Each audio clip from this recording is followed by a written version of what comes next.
Oiê, eu sou a Carla e esse é o Amplicast, um podcast para educadores, facilitadores e líderes educacionais com conteúdos provocativos e estimulantes sobre diversos temas relacionados à educação e inclusão digital, com foco especial em tendências educacionais, cultura e transformação digital. E hoje, gente, eu esperei tanto por esse momento, porque olha, a bichinha tá difícil, tá? Dani Veronese já foi mais fácil aqui com o Amplifica. Não posso nem reclamar, porque Dani é do coração.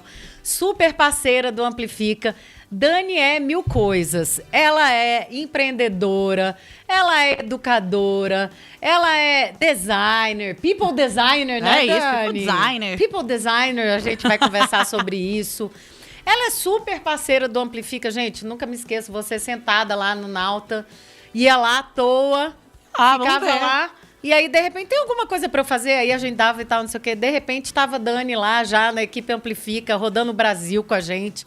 Enfim, maravilha. Mil histórias para contar. Hoje, Dani, só sou eu, porque Samara aí tá pelo mundo. É isso. Impressionante, olha viu? aí, Samara tá aí não nos para. corres, mas olha, é tudo pra gente ir junta.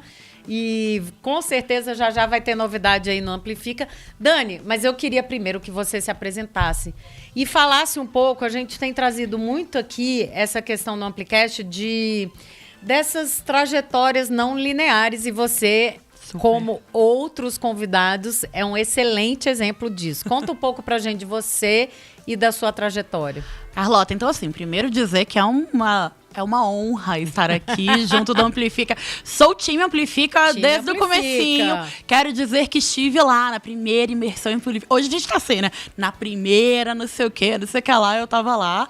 Não, você tava em Porto Alegre. Pô, você foi lá com seu dinheiro pra cobrir o Amplifica. Esse relacionamento começou assim. Inclusive, eu vou pegar e vou colocar aqui nas notas, sabe o quê? A sua gravação, a sua entrevista com o Rodrigo Vale. Com o Rodrigo Vale. Caramba, é verdade. Olha aí, gente. Socorro. Tá? Eu quero dizer que eu evoluí. Eu tô assim, pouco melhor do que naquela época. Ai, Dani, cara, mas tem um tempão mesmo, assim. E aí, enfim, assim, hoje em dia eu sou CLO. Não. Volta aí, anjos. Explica essa história de CLO, porque, né, no empreendedorismo, para quem tá escutando a gente, tem os C-levels, e aí tem CLO, CMO, CIO, CEO. O que é o tal? O que é a tal de CLO? Porque é isso que eu quero ser. É isso. Não, você já é. Eu sei, eu adoro isso. Você já é isso.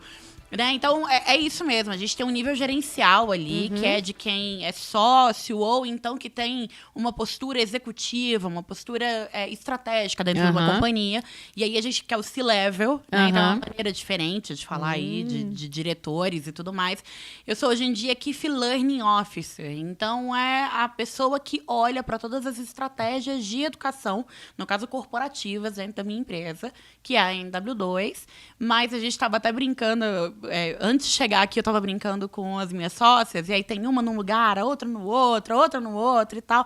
E a gente trocando figurinha, e a gente falou, o conglomerado New Ways vem. Né? Então, a gente tem a NW2, que é uma consultoria de inovação em People Design, que o tema, a gente vai falar. Vamos falar sobre isso. A gente tem também uma startup, né, uma HR Tech, ou seja, uma startup de tecnologia com foco em RH, que é a WeCare. É uma startup de benefícios flexíveis, e, enfim, aonde eu tô ali como advisor. Então, uma pessoa que está sempre, apesar de ser sócia, o meu foco hoje em dia é dentro da NW2, montando pensando negócio, aprendizagem, educação corporativa. De uma maneira ampla. E um negócio que a gente sempre fez muito, né? Então, a minha trajetória, que você falou de uma trajetória não linear, eu sou pedagoga por formação. E aí, todas as vezes em que... Você me conhece há muitos anos, mas todas as vezes uma menina, quando eu conheci. Era uma jovenzinha. Não tava pensando em colocar botox, não tava nada disso. Mas quando eu chego dentro de um ambiente corporativo e eu falo, eu sou pedagoga por formação, todo mundo fica, meu Deus, Mas como assim? Porque as pessoas têm um olhar muito de que o pedagogo é aquela tia do Jardim 3. E zero tirando o valor da tia do Jardim 3. Mas um ponto que para mim sempre foi muito importante é a minha formação dentro da Universidade de Brasília, sou cria da UNB, é que eu tive professores que expandiram muito os meus horizontes para aquilo que eu poderia fazer. E aí eu acho que hoje em dia eu sou muito fruto de todos esses papos que eu tive lá na época da graduação. Eu não queria seguir para a sala de aula tradicional, passei por ela, amei, me apaixonei, fui enlouquecida por durante bastante tempo. Mas o meu iniciozinho ali, eu olhava já para a educação corporativa muito por conta dessas conversas que eu tinha com algumas professoras e tudo mais, que depois eu retomei no mestrado, até esse contato, assim. Então, eu acho que a primeira coisa é essa, né? Então, eu sou pedagoga com muito orgulho, né? Assim. Porque é isso. E eu acho que, hoje em dia, eu uso muita coisa da pedagogia, assim. E eu acho que é um caminho, inclusive, que a gente vem discutindo muito, quanto a educação corporativa se beneficia quando traz na veia os educadores, os pedagogos, né? O professor de sala de aula, o designer instrucional. Total, cara. Né? Total. Ontem, até, inclusive, eu estava num encontro de gestores de educação, de escolas de educação corporativa do governo.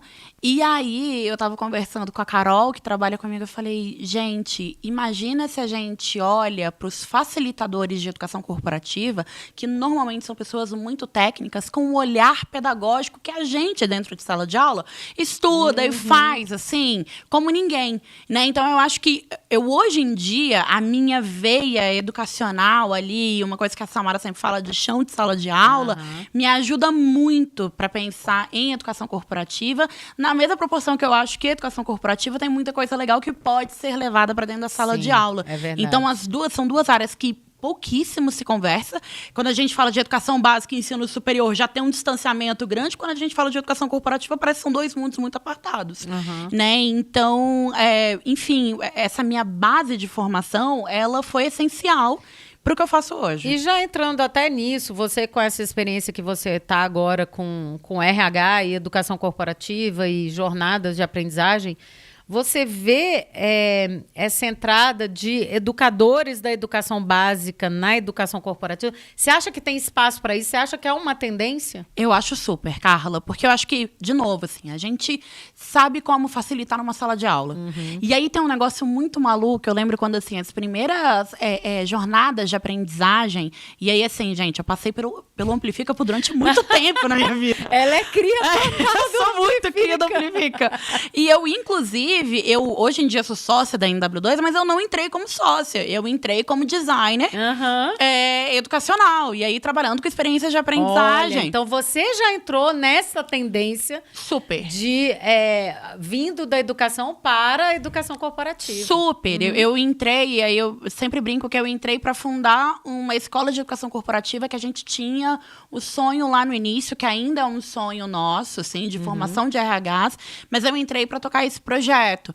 E aí, a minha formação, né? Hoje em dia eu sou mestre em design, então a minha formação em educação inicial, mais a parte do design, fez com que eu tivesse um domínio muito grande do ponta a ponta, porque muitas vezes a gente, enquanto educador, pensa na coisa, mas não consegue executar como um designer. E aí eu consegui ter o outro lado ali também e fechar bem.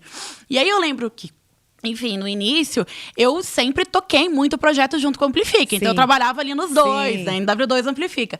E aí, eu lembro, assim, uma das primeiras turmas que a gente fez dentro da NW2, as meninas estavam com muito receio de turmas muito grandes. Falou, ai, gente... Deixa comigo que deixa a gente comigo, já... é isso, tô acostumada, o quê? E aí, foi bem naquela época em que a gente estava fazendo todos os seminários, que logo em seguida a gente fez o Grow with Google.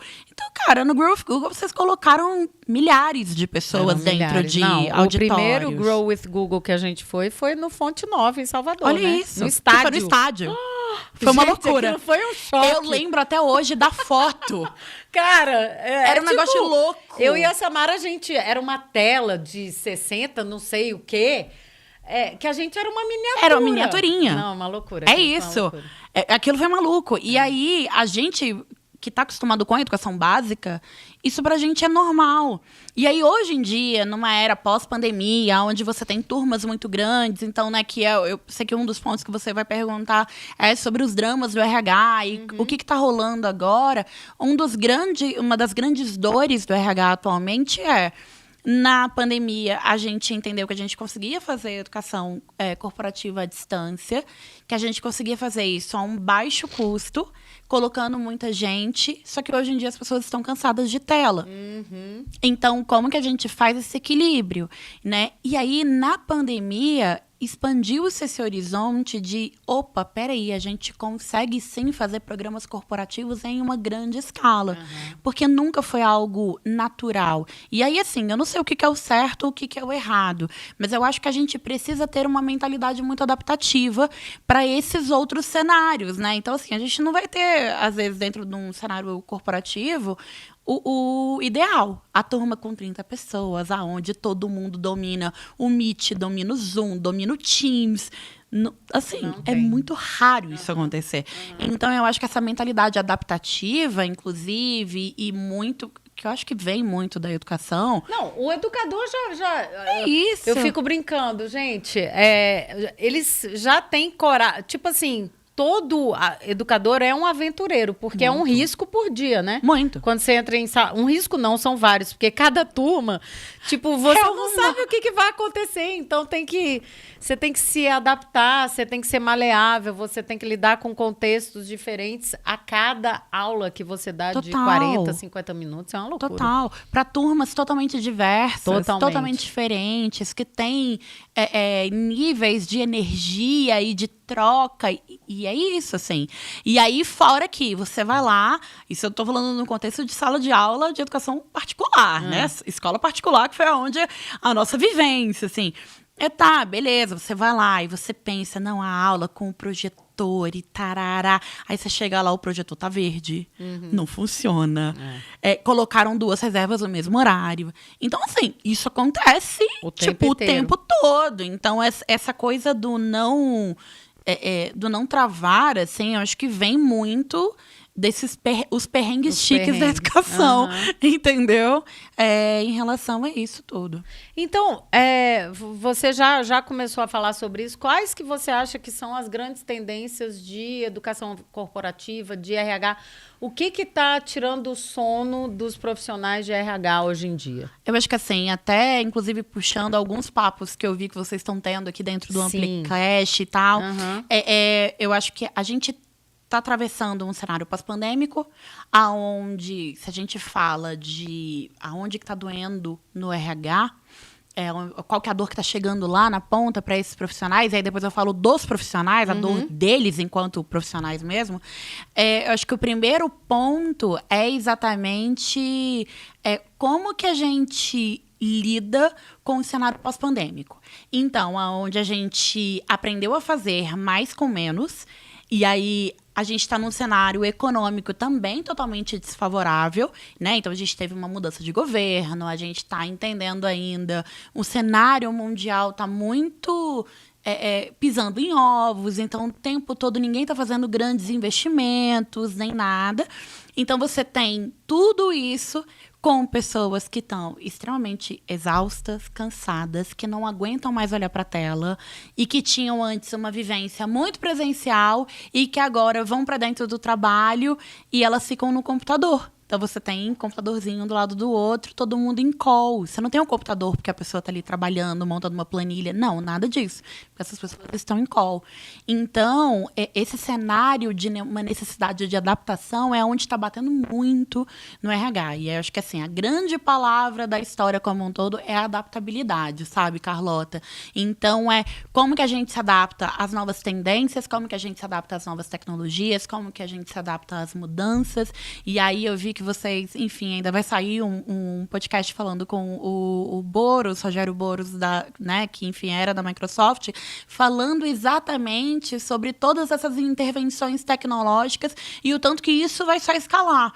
Eu tive no SXSW nesse ano, e aí a futurista, a pessoa mais esperada é a Amy Webb. Uhum. E aí a Amy Webb fala, né, assim, a internet como a gente conhece hoje, ela não vai ser mais a mesma. Esquece. E aí a gente vai entrar numa era de osmoses, que ela fala que é meio que uma simbiose entre internet e AI. E aí, como que a gente... E aí a dor do RH, eu falei tudo isso para dizer o seguinte, que novos postos de trabalho vão surgir, novas necessidades de adaptação vão acontecer. Então, a gente já tem hoje o boom do ChatGPT, mas ontem até eu recebi uma notícia que só em maio 1.000 novas inteligências artificiais foram criadas. Então, assim, a gente vai precisar repensar as estruturas de trabalho dessas pessoas, né? Então, teve um outro futurista lá no SXSW que ele trouxe uma coisa muito interessante. É como se você tivesse... olhe para a inteligência artificial como se ela fosse uma assistente que você tem, super inteligente durante 24 horas por dia. E que você vai precisar repensar as suas tarefas. Então, ele falou, inclusive, que as pessoas têm muito receio, né? E aí, minha posição de trabalho vai mudar? Eu vou perder meu emprego? Na verdade, o que vai mudar é a maneira como você lida com o trabalho. Então, aquele trabalho extremamente automático, que pode, sim, ser executado por uma máquina, vai ser executado por uma máquina. E aí, nisso, né, esses futuristas, inclusive a Amy Webb, que nesse ano até ela foi dada... Nossa, a Amy Webb estava muito pacífica, porque nos outros anos ela estava muito mais pesada. Mas eles trouxeram muito um cenário até muito otimista, que é... Se a gente otimiza o nosso trabalho, a gente tem mais tempo para a coisa que mais importa, que são as relações humanas. Então, o RH hoje em dia ele tem que estar olhando muito para esse cenário de futuro, mas ainda assim muito conectado com o bem-estar das pessoas. Como que a gente gera ambientes mais flexíveis. Então, assim, tá super em discussão, inclusive agora aqui no Brasil é o hype do momento, a semana de 4 dias de trabalho, né? Então, que é uma coisa que a gente... Que o Tim Ferriss já escreveu e fala isso há muito tempo. Tem muitos anos até. Dentro da NW2, Carlota, a gente começou com a lógica de semana de 4 dias. A gente tem a última sexta-feira do mês, é a Happy Friday.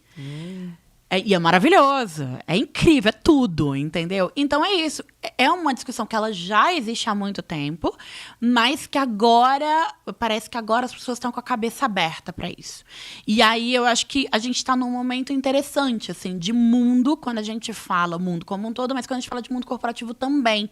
Então, da gente repensar o nosso modelo de trabalho, repensar as nossas estruturas, repensar como é que a gente está aplicando tecnologia e, principalmente, como que a gente está garantindo o bem-estar das pessoas, porque é meio lá, meio cá, assim, a história como um todo. E aí, quando a gente fala do cenário pro profissional de RH, esse profissional de RH, e aí é um ponto que é super interessante, assim, porque a gente está acostumado a trabalhar com, e aí eu sei que hoje em dia você também está acostumado a trabalhar com RHs, mas a nossa vivência é muito de professor, de coordenador, de supervisor educacional. E a gente sabe de uma certa resistência que esses profissionais têm com tecnologia. Eu e você, a gente estava ali, ó. E aí você e Samara, muito mais. Algumas décadas. Algum bom tempo, entendeu? E aí, dentro do RH, também tem essa resistência, né? E aí, é como que a gente abre a nossa mente, e aí eu retomo aquelas coisas que a gente já falou várias vezes aqui, que é growth mindset, né? Como que a gente trabalha mesmo com a nossa mentalidade do aprender a aprender, que é assim como as pessoas estão dizendo hoje em dia, né? Então, como que a gente usa essa tecnologia sem medo? Como que a gente testa? Como que a gente observa? Pô, isso aqui me serve, isso aqui não. E aí, enfim, tá esse cenário que ele é muito favorável à mudança, mas que a gente também, por um outro lado, tem que ter muita calma, porque ele gera uma ansiedade, ele gera que para medo. qualquer profissional, né, Dani? Total. Eu acho que tem sempre... a gente sempre fala disso, que é neurocientífico, né? Quer dizer, o cérebro ele foi feito para nos proteger e para guardar energia. Então, tudo que gera mudança, você é um risco e você está gastando energia, né? Porque você tem que aprender coisas novas, né? Você está saindo da tua zona. Exatamente. Eu acho que é fato. E eu fico pensando, até eu que sou muito aberta à mudança e tal, quantas vezes eu resisto em casa, em pequenas coisas. O Rodrigo me diz assim, ai, vamos vender tal coisa, ou vamos mudar tal coisa de lugar. Ah, não. A minha primeira reação é sempre dizer não. Carla, eu sou igualzinha. Cara, eu tenho tanta coisa que eu fico falando de disrupção, de inovação e tal, mas, cara, eu tenho uma raiz, assim, que eu digo, não vai tirar o meu queijo daqui, não. Né? Tem aquele livro famoso, Não Mexe no Meu Queijo, e acho que todo mundo deveria ler. Maravilhoso. Eu acho que tem muito disso, assim, né? Que até a gente que... disruptivo Carla, e tal, é tema mas, de terapia. Não é? É tema de terapia. Porque quando o Rodrigo diz assim, não, vamos vender tal coisa, ou vamos mudar tal coisa de lugar, ou então... esses dias eu cheguei, ele estava mexendo nos armários, tirando coisa que a gente não usa mais. Eu disse, não, aqui não pode mexer. Aí, depois eu pensando, né? Por que não pode mexer? Né? Qual que é o problema? Tem anos que tá aqui desse jeito, a gente nunca usou esses copos, essas xícaras.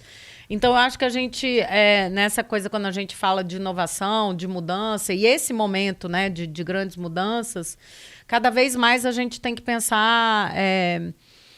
a gente, como profissional, dizendo mais sim a essas novas coisas do que não. E reagindo. E eu até sinto... né? Testando. E eu fico assim, poxa, os profissionais de RH são muito massacrados, né? Muito. As pessoas que estão tentando fazer com que você vá para frente... Porque, na verdade, é isso. O profissional de RH quer que você vá para frente. Total. Quer garantir a sua permanência dentro daquela empresa. Quer garantir a sua permanência, porque ninguém quer ficar trocando de profissional o tempo inteiro. Exato. E, ao mesmo tempo, a gente, num outro polo, resistindo. É isso. Né? Fazendo a força ao contrário. Parece aquelas coisas de... Cabo de guerra. Cabo de guerra. É isso. Né? Isso é interessante, Dani. E aí você falou do South by Southwest, que, para quem não conhece, é um grande evento nos Estados Unidos e tal, que eu sei que você super curtiu, queria ir e tudo mais. Além do que você já falou da Amy Webb, que todo ano traz o relatório dela de tendências Sim. e tudo mais, e é uma das coisas mais esperadas do evento, tem também a parte social, que é super intensa, mil festas, mil coisas. O que ficou para você? O que você trouxe de lá? E o que você já está fazendo em relação a isso? Porque o que eu sinto também muitas vezes é que a gente vai nos eventos e tal, vê muita coisa, promete muita coisa, vê muita gente. Diz, não, a gente vai se conectar, vai fazer. E, o tempo passa e a gente não fez nada, né? Tanto que a gente aqui no Amplifica tá fazendo um esforço de trazer as pessoas que a gente foi para o Web Summit juntos para fazer alguma coisa e não deixar o evento passar sem agir em cima do que a gente aprendeu. Deixar aquele sentimento morrer, né, Carla? Porque é tão gostoso quando a gente tá lá, que aí eu concordo com você, assim. E a gente lá dentro da NWS também tá tentando fazer o mesmo movimento, assim. O SXSW, o South by Southwest, né? Ele é o maior evento de inovação e tecnologia do mundo. Ele é uma coisa de louco, assim. Eu acho que eu nunca fui num evento tão grande em toda a minha vida. Porque ele mobiliza um bairro inteiro. Então, ele mobiliza... São quantas mil pessoas, assim, que participam? Carla, eu não vou ter os números exatos agora, mas reza a lenda que são mais de 10 mil pessoas por dia, né? Durante 10 dias de evento, assim, atravessando a cidade inteira. Então, é muito doido, porque normalmente quando a gente está acostumado com evento, é um pavilhão, é um hotel. Lá, imagina que são vários hotéis, e várias praças, e vários restaurantes. E o tempo todo você tem uma ativação, você tem alguma coisa. Então, eu acho que mexeu muito comigo, acho que em tantos sentidos, assim. E o FOMO, né, que a gente sempre fala, que é o Fear of Missing Out, ou seja, esse medo de estar perdendo alguma coisa. Tô perdendo. Ele é real, assim.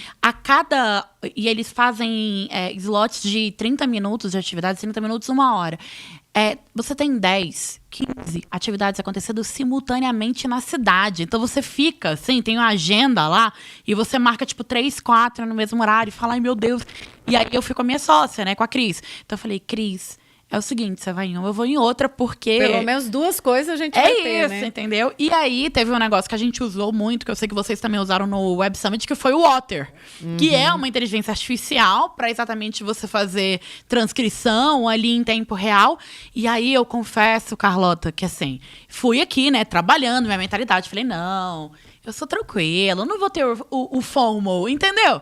Não, sou uma mulher evoluída, terapeutizada, entendeu, Carla Arena? Eu falei, cara, quando batia lá o Otter, fulano de tal está gravando a palestra X, ai, que alegria, eu vou poder ver depois, entendeu? Era a minha diversão, era depois chegar no hotel e assistir e ler as transcrições das outras. Mas, enfim, o que fica, assim, muito pra mim? Eu acho que o primeiro ponto são as conexões.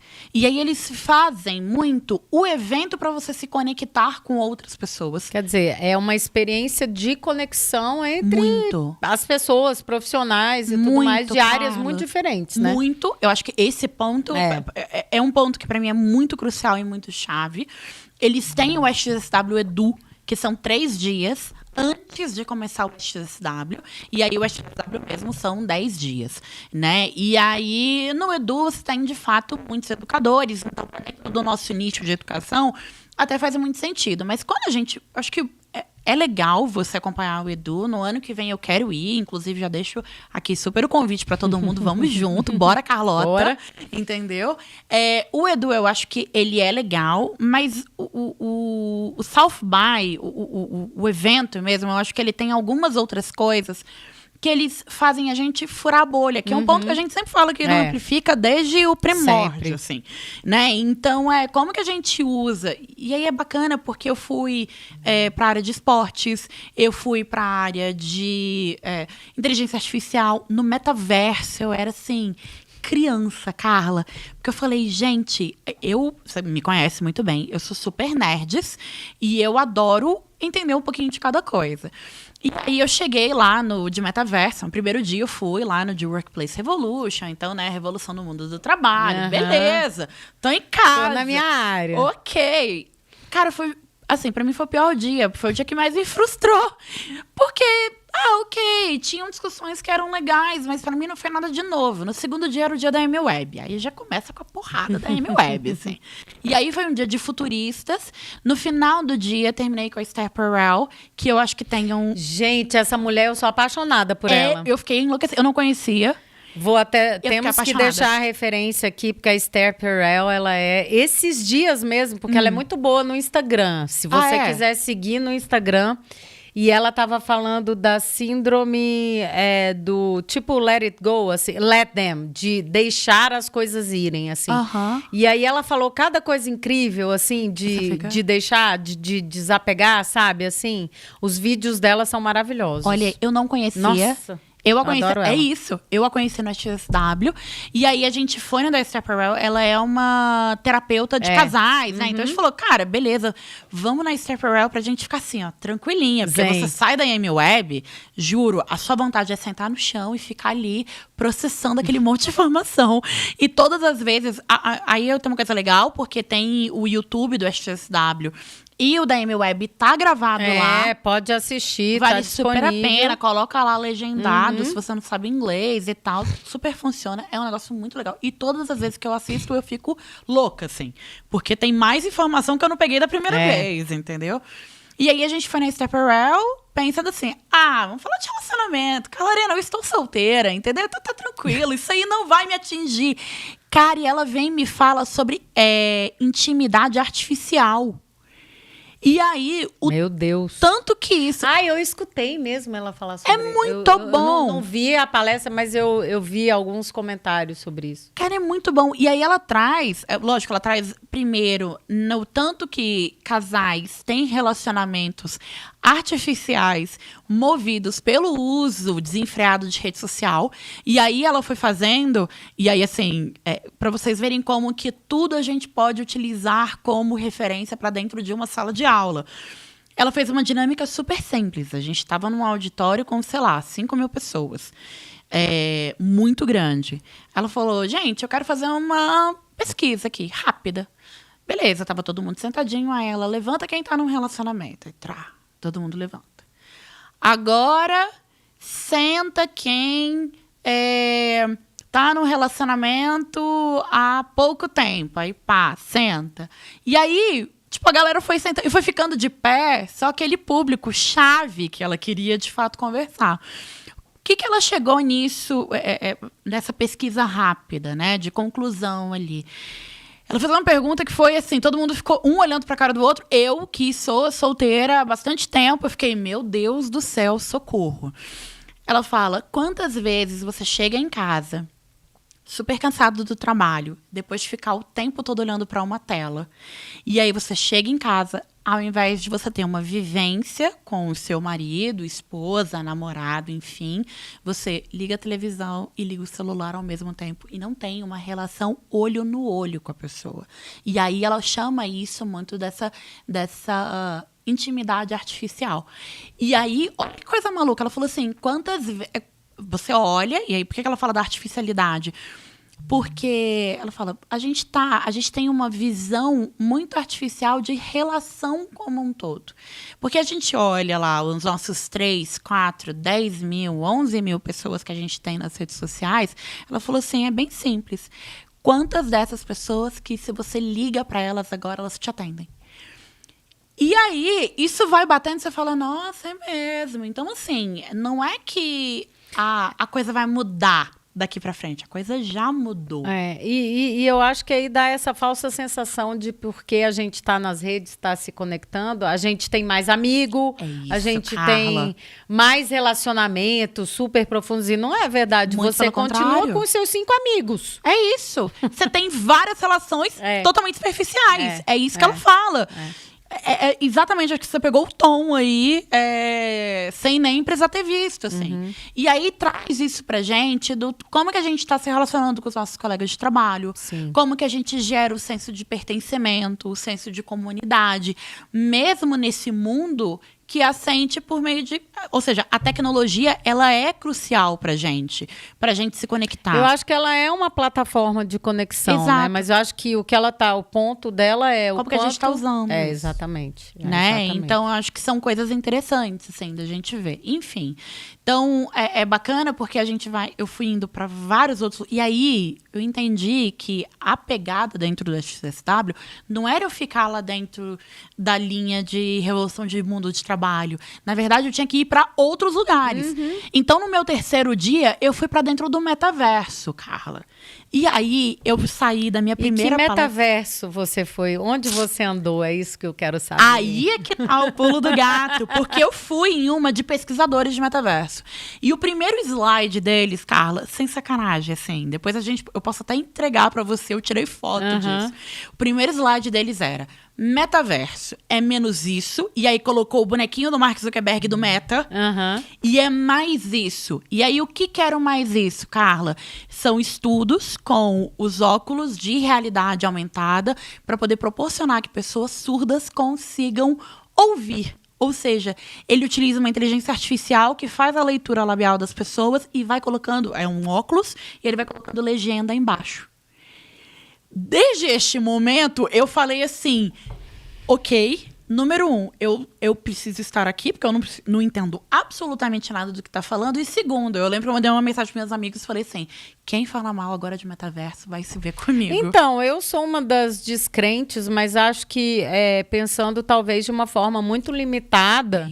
Porque, assim, eu não acho que vai ser o metaverso que revoluciona a educação, como não é inteligência artificial, como não é nada disso, né? O que revoluciona a educação é a gente se aproximar do que os meninos querem aprender e do que eles precisam aprender, que isso hoje não é realidade, É né? a base do tudo. Agora, você falando assim, quer dizer, você está falando de um outro metaverso, que é esse de resolução de problema real. Carlota, e aí é isso que eles trouxeram. Quer dizer, não é só, tipo, vou lá para brincar e avatar. Não, e isso foi um negócio que para mim mudou muito, assim, a minha percepção, porque eu também era muito Porque o meu descrente. metaverso era Second Life, que eu vivia caindo dos... Eu super! das árvores. Eu lá. amei. E eu, inclusive, eu quero dizer que quero deixar aqui registrado que eu sofro até hoje por Second Life, entendeu? Ter sido descontinuado. Mas era um negócio muito legal, porque você tinha, de fato, uma convivência com outras pessoas. Eu lembro que eu fui fazer... eu fiz cursos livres em Stanford, em Harvard. E isso eu era adolescente, assim. Então, era um negócio muito legal. Eu me encontrava com os meus amigos no metaverso, os meus amigos aí que moravam em outros lugares do mundo e tal. A gente tinha coisa... Mas aí é que tá. Nesse ponto, eu achava legal e tal, mas assim, isso não era não nada muda. de uau. Não é nem isso, assim... Tipo, não muda o relacionamento que eu tenho com essas pessoas. Era, sim, mais por diversão, porque eu poderia fazer isso de uma outra forma, como a gente já fazia antes. Sim. Né? Mas o que você está trazendo aí, o exemplo que você trouxe, é muito poderoso. É muito poderoso, assim. E aí eles trazem... É isso, a causa real da coisa. E aí você muda realmente o seu olhar. Eles falam... Inclusive, eles detestam o meta. Que, né, é o Facebook. Quem me falou muito sobre metaverso foi o Edu Isaia, Google Innovator, porque ele está muito envolvido com isso, assim, enfim, por causa de parcerias e tal da instituição onde ele trabalha.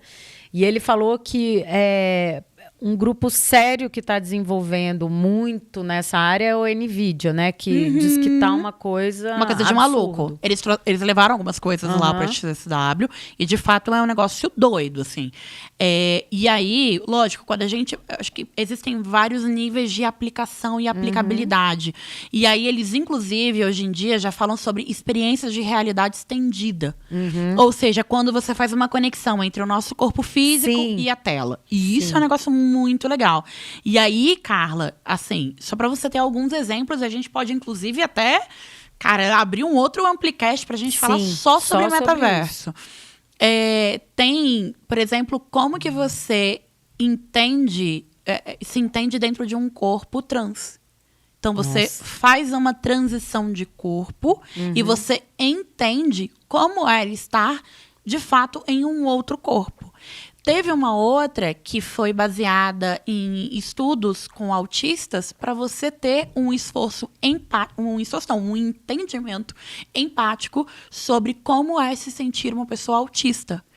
Teve uma outra que foi uma que super bombou lá dentro. Tiveram duas que bombaram muito. Teve uma que foi com vítimas da guerra da Ucrânia. Então, essas pessoas... Você colocava o óculos de realidade. Eu não fui, porque eu falei... Eu tô bem, entendeu? Mas a Cris, que é a minha sócia, foi. E ela disse que ficou... Porque todo mundo saiu muito abalado, assim. Ela dizendo que você colocava o óculos de realidade virtual e aí você andava por uma casa que estava toda destruída. Você tinha apenas destroços, assim. E aí você levantava a cabeça e você tinha pessoas que foram sobreviventes de guerra te perguntando por que aquilo ali aconteceu. Então, você consegue ter um olhar muito empático. Eu fico até arrepiada quando conto. Porque você está usando a tecnologia, e eu concordo com você que a tecnologia... não, o metaverso vai revolucionar. Não, o que vai revolucionar ainda são pessoas e continuarão sendo pessoas, mas é como que a gente usa a tecnologia para melhorar a nossa relação, seja do agora e seja do futuro. Então, até quando eu fui para essa palestra que eu falei, ninguém fala mal de metaverso mais perto de mim, cara, eles falaram que é o seguinte... E aí eles trouxeram alguns exemplos muito práticos, assim.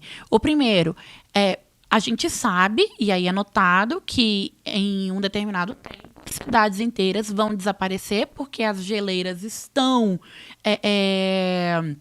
por conta do aquecimento global, elas estão derretendo, e aí cidades inteiras vão sumir.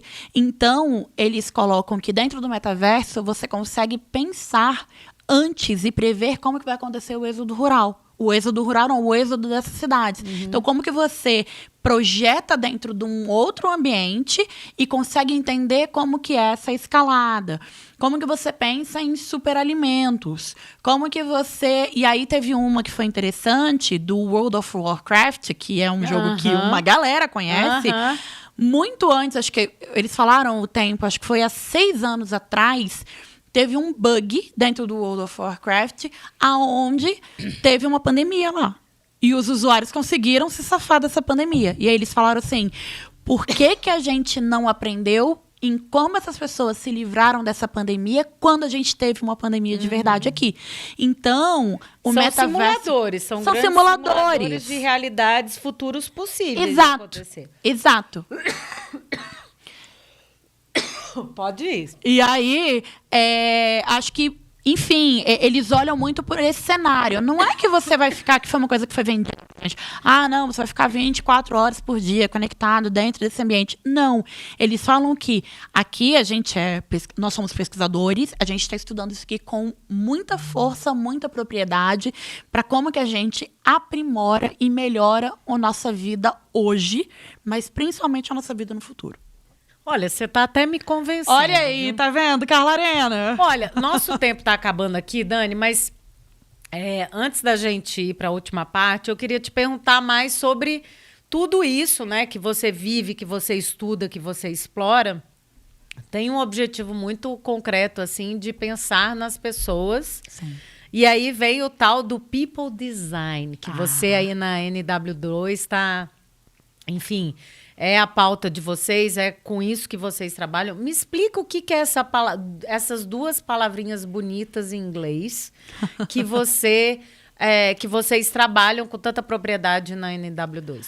Então, a gente acredita muito em People Design como conceito e como vertente mesmo, para a gente funcionar, né? Então, nós entendemos que a gente utiliza de meios de design. Então, a nossa base toda é o duplo diamante, que eu tenho certeza que vocês já falaram milhões de vezes aqui, para a gente transformar cenários dentro de pessoas. Por que a gente fala de cenários dentro de pessoas? Porque nem sempre é só o RH que tem um olhar centrado em pessoas, né? Então, enquanto people designers, a gente acredita nessa combinação entre processos de RH, mais métodos de design para a gente pensar em soluções que coloquem as pessoas no centro.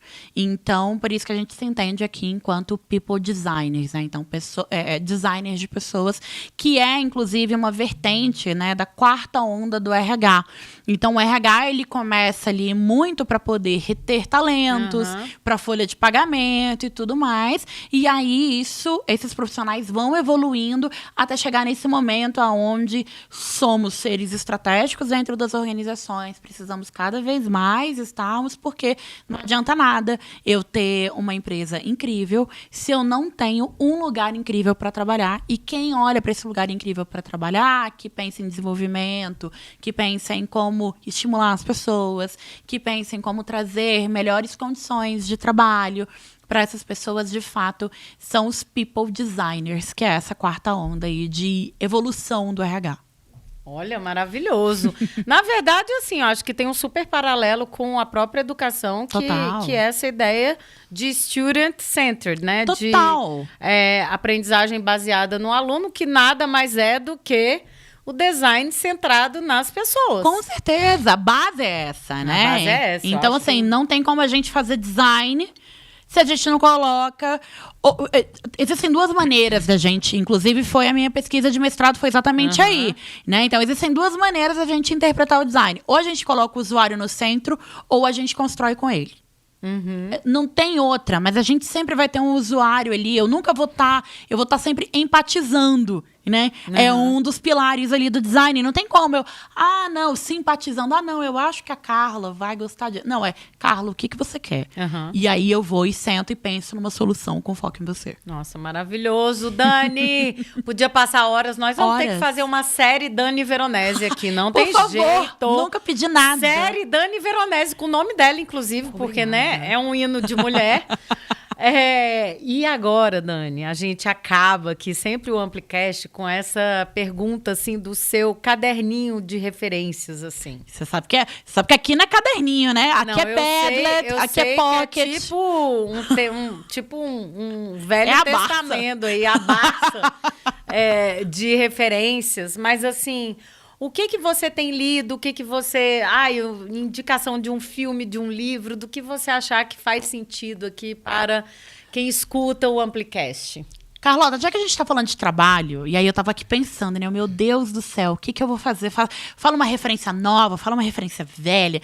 Mas acho que assim, já que a gente tá falando aqui de mundo do trabalho, design de carreira, né? Então, vou fugir um pouco aqui da minha paixão, que é a educação. E vou entrar dentro do design. Eu acho que tem 2 livros, e aí um é de um grande filósofo e educador, que é o Cortella. Mas acho que a primeira referência que eu traria seria o Design para sua Vida, que eu sei que você é apaixonada também. Esse livro, pra mim, assim, é um livro que eu falo, gente, a terapia precisa estar em dia pra você ler esse livro, porque ele promove, de fato, mudanças revolucionárias, assim, na sua maneira de pensar. E aí você fala, se o relacionamento não tá bom, você fala, melhor não. Se o trabalho não tá bom, você pensa, né? Então, assim, precisa estar tudo muito consciente. Então, eu acho que é um bom livro para você ali, com muito framework, com muita atividade e tal. Um segundo que eu traria é o Por que Fazemos o que Fazemos, que é do Mário Sérgio Cortella. Um livro pequenininho, fininho. Eu gosto muito do Cortella. Cortella é filósofo, então eu adoro. Você sabe muito bem, eu viajo. Gente, eu e o marido de Carla, Rodrigo, a gente senta e a gente conversa, assim, os 2 filósofos, 2 librianos, né, Carla? Então, assim, a gente filosofa até dizer chega, entendeu? Eu e o Rodrigo, assim, da corda, que a gente vai.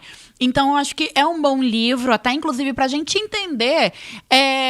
Tá, beleza. Por que eu não gosto do metaverso? Por que eu acho que isso aqui não vai influenciar na minha vida? Por que eu acho que a tecnologia, agora não? E eu acho que a gente também precisa ter esse olhar do... beleza, agora eu quero entender sobre inteligência artificial. Eu vou lá e vou entender tudo de inteligência artificial, vou testar. Beleza, entendi. O ChatGPT funciona pra mim pra isso, o Tomé funciona pra mim pra aquela outra coisa, mas não funciona pra isso aqui. Então a gente consegue ter uma noção ali do por que fazemos o que fazemos. Eu acho que é um livro excelente, assim.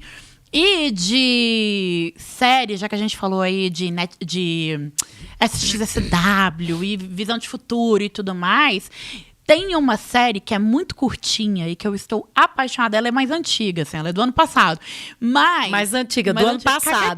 Que é isso, gente? A gente tá aqui, ó, pensando no futuro, entendeu? Sei. Mas que é muito gostosa, porque são episódios de, 19, 25 minutos, que se chama Future Now. Não tem nome em português. Pesquisa lá Future Now. Onde? Na Netflix. Olha! Vou ter que ver. Carla, é maravilhosa, porque ela vai falando assim, como que vai ser... E o primeiro episódio, ele é de acabar a cabeça, porque ele fala assim, como que vai ser o futuro dos cachorros.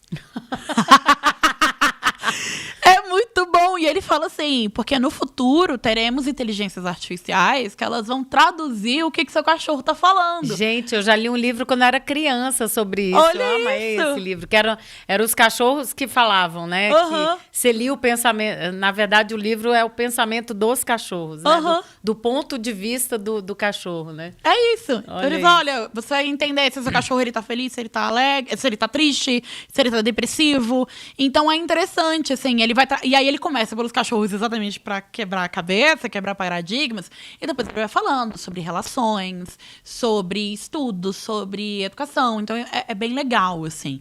E aí ele entra em várias áreas. Inclusive, assim, a gente nem falou disso, mas no SXSW tinham mais de 30 trilhas de tudo que é jeito, assim. De trabalho, a educação, a drogas, a tudo, porque, enfim, a gente precisa ter esse olhar muito 360 em relação ao futuro, né?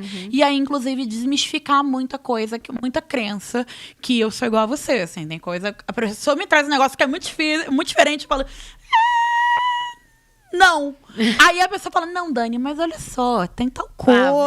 Vamos. Tá, tudo bem. Vamos ver. A ver. Então é isso. Dani, olha, vamos ter que fazer a série Dani Veronese. Quero saber aqui, se você ficou até o final, põe aqui nos comentários se a Dani merece essa série. Quero saber aqui. Se tiver votação, a gente volta com ela. Já diria lá o auditório de Silvio Santos, ela merece. Caraca, Dani, essa você foi louca, tá se entregando, hein? Ó, tá se entregando. Gente, se você curtiu aqui esse podcast, o Amplicast aqui, Deixe o seu like, deixe os seus comentários para Dani. A gente trouxe muitas referências, muitas coisas. Vamos continuar a conversa. Mande para um amigo que está precisando escutar sobre coisas novas e tal. E a gente volta daqui um pouquinho. Até a próxima.